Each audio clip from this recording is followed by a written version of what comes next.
All right, let's talk about mistakes number 1, 2, and 3, shall we? So, if you're going to start off doing gel coat, you need a polisher that can handle gel coat. The second mistake that I see a lot of people using these things, this is a single-sided foam pad. Even a single-sided wool pad with a Velcro backing plate like this is a great thing for a car. Not so great for RVs, boats, and anything that has detail work. Instead of using the backing plate, let's go ahead and remove this. Spin that off. And I'll tell you why this is a mistake. This backing plate needs to be centered on the foam pad, otherwise it wobbles while you're doing your work. Well, wobbling sends the center of balance, center of gravity of your buffer to different sides of the pad, meaning that one side's digging, the other side's digging, this side's digging, that side's digging. Not good. Plus, when that gums up, you have to take it off and replace it. What I suggest is you use a 5/8 inch spacer nut with threads on top. If you don't have this part available at your local hardware store, you can just use 2 5/8 inch coarse grain threaded nuts on there, and you put that on. And the reason you see mine's blue is because I've wrapped it with tape so that if I hit something metal on this area, it has a little bit less chance of damaging it. This nut in particular is aluminum, so as long as I hit stuff that's harder than aluminum, like stainless steel or something like that, it won't scratch it. But here's the next step. I really want you to crank this thing on there. Really crank it on. So hold on 1 second while I do that. I'm off of the pad. So let's go ahead and grab a pad. It's a double-sided wool pad. Now you can see inside here, there's some threads. So you just want to clear out the matte fibers, lay that right over the spindle. That's as tight as you need it. That's it. Just literally as tight as you need it. Any harder than that, and inevitably it only gets tighter and tighter, especially if you jam it into a corner. So now that we've got a double-sided pad on our buffer, we now have the ability to do things that other buffers don't have the ability to do. Like little corners and edges and stuff like this. I can get my buffer in at a certain angle and then flip it around to get other stuff.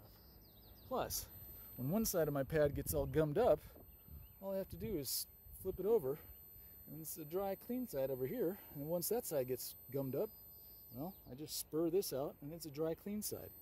I can use my pads for about 6 to 8 months.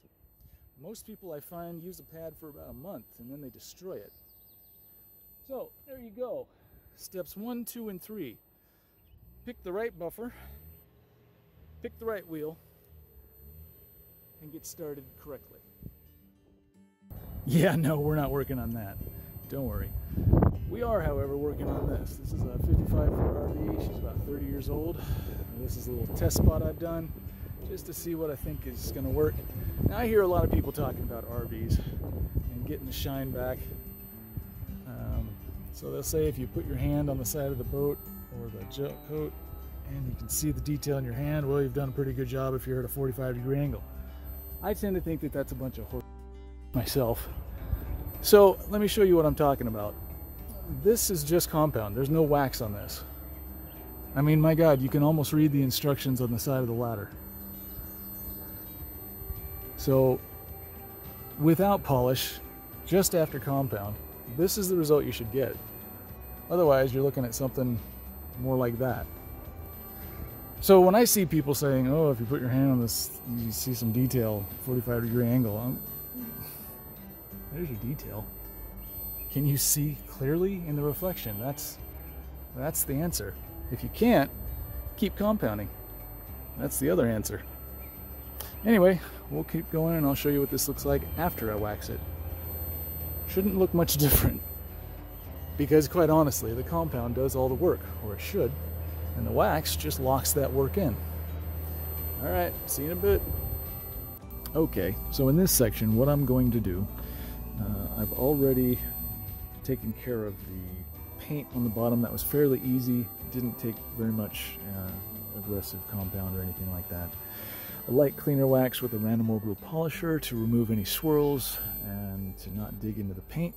And then I want to focus on this gel coat here. And so here's the reflection, which really isn't much. You can't see much. So there's a test spot that I did early this morning, and this is the section that I'm going to be working on now. So what I want is to see if you can see, when I'm done, the detail that's laying out here, the hose, the little table. And I will be dealing with the gel coat and the all grip at the same time. So right now, let's just work on this little section here. I will put you on pause, set this up so that it can watch, and then I'll go to town. Hold on 1 second. Okay, and this is for everyone who thinks that a random orbital polisher, even with the most aggressive rubbing compound that money can buy, you're going to see that this does basically nothing. It'll gloss it, but it won't shine it. Climb the pad a little bit. And let's just pick a spot. Nice and slow.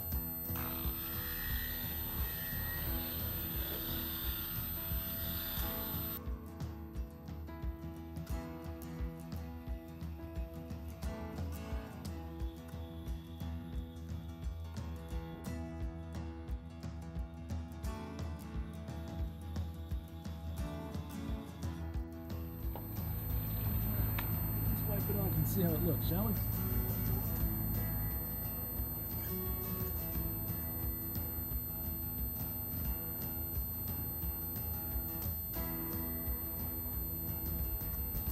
Okay, so there's that. I'm going to leave that section for right now. Switch over to a man's buffer.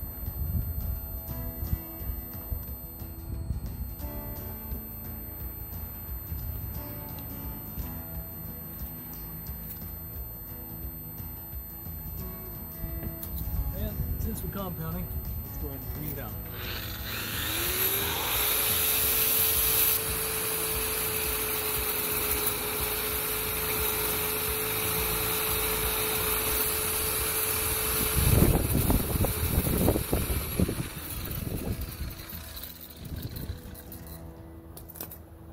Alright, so let's try that again with a real buffer and that same compound.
You monkeys, now it's time to see what's up.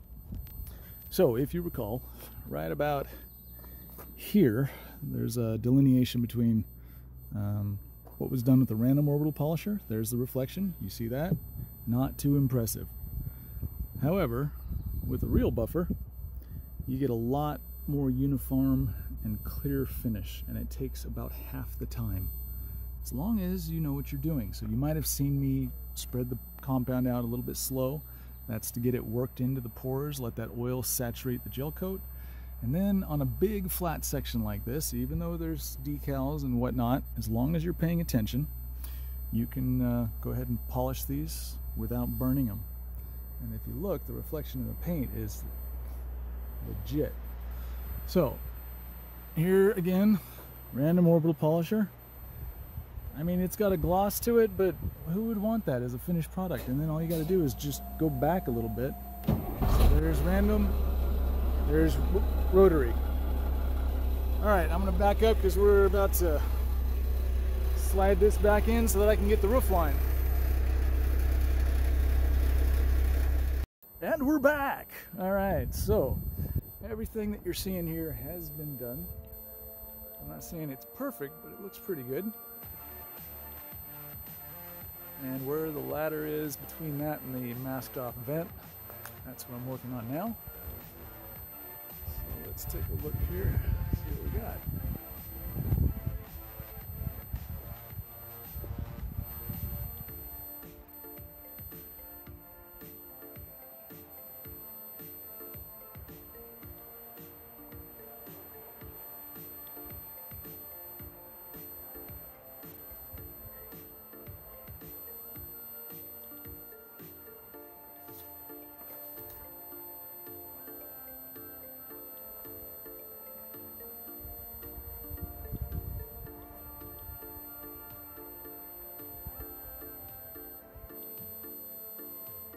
Okay, so let's go up a little bit.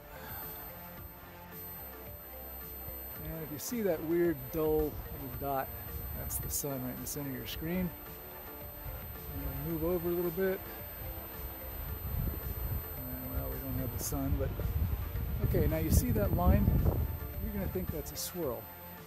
It's not. It's actually residue from the oil, and if I wipe it in a horizontal way, you'll see it go away. So I'll wipe this way. Now you'll see the line going left to right, probably, if at all. And there's a little dull spot right in there. So I'll go hit that a little bit more compounding and we'll take care of it. Okay, this is just a progress shot. I wanted to show you again the difference between what was not done. Yuck, that's just disgusting. All this is not touched. And let's go over here where we have touched. So there's the painted side, there's the gel coat side. Well, it's another beautiful day in Washington, Eastern Washington. In case you guys think that Washington's always rainy. It's absolutely not. In fact, over here, it generally summers around 97 to 100 degrees. So, back over here at Land Yacht number 1, and I'm going to be working on the rear part of the port side of this behemoth. So, I've still got above the awning to do, and I'm going to need to pull the awning down to access behind the little aluminum bars here and here. And you've seen that I've got some masking tape on the bottom half of this window, and that's because it's a painted window frame made of aluminum, and since I'll be compounding, I don't want to take any of the paint off of the aluminum and make a little shiny edge. So I probably will set the camera up in such a way that you can at least follow the motions that I go through. Maybe I'll put it on time-lapse and just finish out the bottom section here. And once I finish out the bottom section, I'll be bringing up my work above this line, and I'll be focusing on everything from here back and from here down to blend into what I've got going on down here. And once this is done, this entire side will have been finished. I'll be fairly happy with the results.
one more time, just to really beat this in.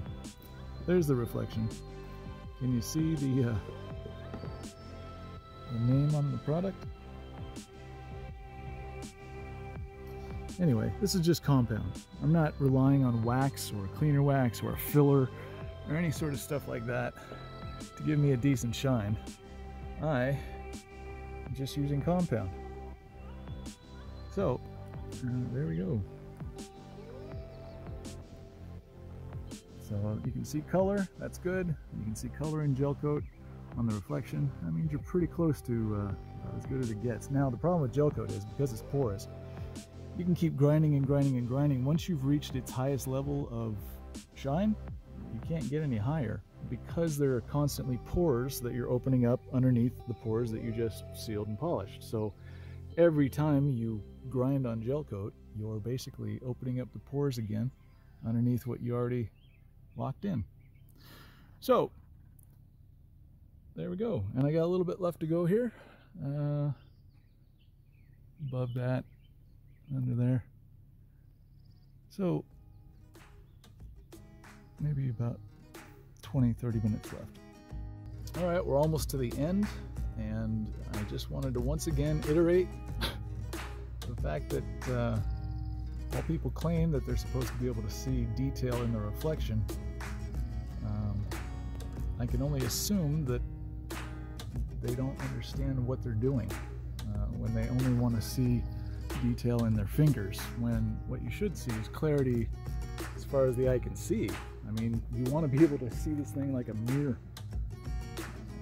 So I suppose for some people, the idea of holding their hand up and being able to see it is a good thing. I prefer, if I can, the ability to almost read the instructions on a bottle that's near the boat or the RV, or the instructions on the ladder, which is near the RV, which you can kind of see there. So again, this is compound, and I'm tired of seeing people talk about compound and I see them use it and they don't know how to use it, and the next step is always cleaner wax. And then if it doesn't look right, they're like, well, you just gotta put some more cleaner wax on it and add a polish and that'll fill in the scratches. No, it won't. So stop lying to people, stop lying to yourself. If you can't achieve this with compound alone, you should not have a buffer. You should hire somebody who has a buffer. That's the reality of it. And I'm sorry if it sounds like I'm being a jerk, but I am absolutely tired of people saying that you can't achieve this with compound. You can only get close, and then you have to use a polish or a cleaner wax or some stupid crap like that. You don't. You do it right the first time with a compound, and come behind it with polish. Lock it in. Again, let's see. If this is straight on, this would be a 45-degree angle. So if somebody wants to see the detail in the reflection, tell what time it is? Alright. So, compound. Do this with compound. Don't do this, or don't try to achieve this with just cleaner wax. Don't try to compound lightly just to get the oxidation out and then see about getting a finish like this. You won't. Or at least if you do, it won't last. So, once again, there's the reflection. You can see lots of detail, well past the fingertips, even straight on almost. So, there you go. I don't know why people think you're supposed to do 15 steps or do a medium step in the middle of the compounding and the polish. It's just ridiculous. Don't.